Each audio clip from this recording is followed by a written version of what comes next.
Le 1er octobre 2009, à Pékin, lors du défilé militaire organisé pour célébrer les 60 ans de la fondation de la République populaire de Chine, le monde a pu enfin découvrir la formidable force aérienne chinoise.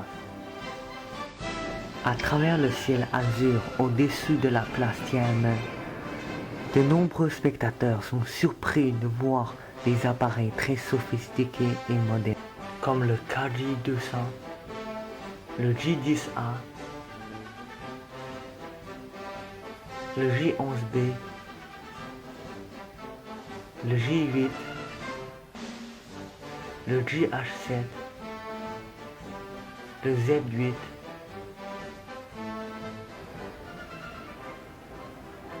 et le Z9. En effet, 60 ans auparavant, la force aérienne chinoise était presque inexistante. Au moment de la proclamation, la Chine avait seulement quelques avions à hélice, principalement des P-51 Mustang capturés. À cause d'une économie affaiblie par la guerre civile et du désintérêt du gouvernement, l'aviation militaire évolue peu, mais un événement bouleversant est sur le point de se produire. Le 25 juin 1950, 135 000 Nord-Coréens franchissent la frontière entre les deux Corées et se dirigent vers Séoul en laissant derrière eux des milliers de morts. Grâce à une armée puissante et moderne, ils réussissent à capturer Séoul le 28 juin. La réponse des Américains ne tarde pas. Rapidement, ils mobilisent leurs forces et commencent une guerre sans pitié contre les Nord-Coréens.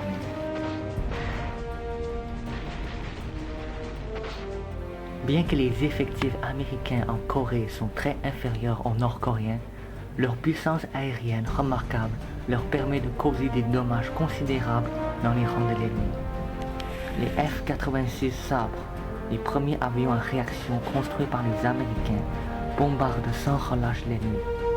Peu à peu, les Américains prennent le dessus. Le président chinois Mao Zedong voit cela d'un très mauvais œil. Selon lui, l'intervention américaine menace son pays. Pour équiper sa flotte aérienne, il demande à Joseph Staline de lui vendre quelques MiG-15.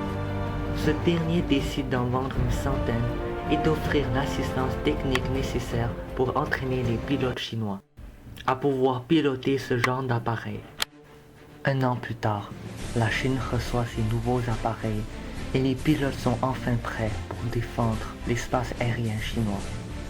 Mao Zedong est prêt pour la guerre de Corée. Jusqu'à la fin de la guerre, les pilotes chinois arrasent sans relâche les appareils américains. En tout, les MiG-15 auraient permis aux Chinois d'abattre près d'une centaine d'avions américains de tout type. Après la guerre, les Russes permettent aux Chinois de construire le MiG-15 sous licence localement, sous l'appellation de J-5. La production de cet appareil cesse en 1986, après plus de 1800 exemplaires construits. Dans les années qui suivent, la Russie vend de nombreux appareils militaires à la Chine, comme le bombardier Tupolev Tu-16 que la Chine produit localement sous le nom de H-6. De plus, la Chine développera aussi un nouveau intercepteur pour remplacer les J-5. Ce sont les J-6, les fameux clones du célèbre MiG-19. Vers la fin des années 50, la Chine et l'Union soviétique collaborent ensemble pour développer le MiG-21. Cependant, suite à la rupture sino-soviétique, la Chine quitte le programme de développement de l'appareil. Cependant, après un certain temps, les Russes finissent par donner une partie des documents nécessaires à la construction de l'avion. Ceci aboutira à la création du G-7, un intercepteur produit à plus de 2400 exemplaires. Malheureusement, la rupture sino-soviétique fait mal au secteur aérospatial nouvellement implanté. Sans l'expertise des Russes, pratiquement tous les programmes ont été annulés. De plus, l'arrivée de la révolution culturelle ne fait qu'aggraver les choses. Les gardes rouges provoquent d'immenses bouleversements dans la société chinoise. Ce fut une époque particulièrement noire et sanglante. À cause de ces facteurs, le secteur aéronautique ne fera plus de progrès durant plus de 10 ans. Suite à la rupture sino-soviétique, l'Occident commence à s'intéresser à la Chine. Il y voit une opportunité d'en faire un allié contre l'Union soviétique. C'est ainsi qu'en 1972, le président américain Richard Nixon se rend en Chine pour améliorer la relation entre les deux pays. Ne considérant plus la Russie comme un allié, la Chine décide de coopérer avec l'Occident. Cette action lui a permis de bénéficier d'armements européens. La France lui vendit des hélicoptères Dauphin et des Super Frelons ainsi que des radars. L'Angleterre, lui, vendit à la Chine de nouveaux moteurs Rolls-Royce plus performants que les moteurs russes. Grâce à ces nouvelles technologies, la Chine développa un nouveau intercepteur, le J-8-2. Peu à peu, l'industrie aérospatiale se relève. Le rêve de la Chine de rattraper le retard devient presque réalité, lorsque soudain, tout s'effondre.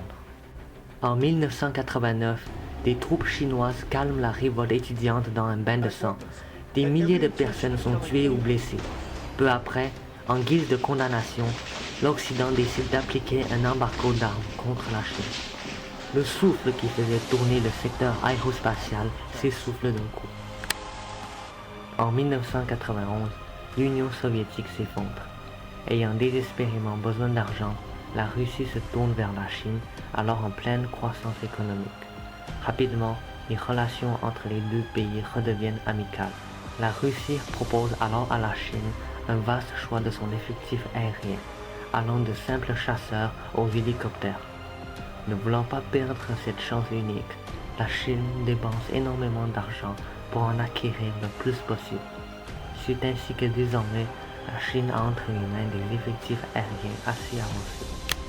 Parmi les nouveaux avions que la Chine a acquis, on retrouve le Su-27, un avion de supériorité aérienne, et le chasseur principal de l'armée de l'air, le Su-30, les avions de transport Antonov, les hélicoptères Mil, etc. De nos jours, grâce à toutes ces années de développement, le secteur aérospatial militaire chinois est passé à une autre étape. Désormais, il est capable de développer seul des appareils aux capacités extraordinaires comme le chasseur J-10. Cet appareil est le fleuron de l'aérospatial chinois puisqu'il montre l'immense progrès que le pays a fait durant ces quelques années. En termes de capacité, le J-10 est placé au même niveau que les nouveaux chasseurs de l'Occident, comme le Typhon. Au début du XXIe siècle, la Chine devient la troisième force aérienne mondiale avec 250 000 membres et plus de 2500 avions de tout type confondus. Pour le futur, la Chine prévoit la mise en service d'un avion de guerre furtif, le J-20. En plus de pouvoir rester invisible sur les radars ennemis, il peut emporter les tout nouveaux missiles anti-navires. Après 60 ans de travail acharné, l'industrie aérospatiale a atteint son objectif car il a enfin réussi à rattraper son retard face à l'Occident.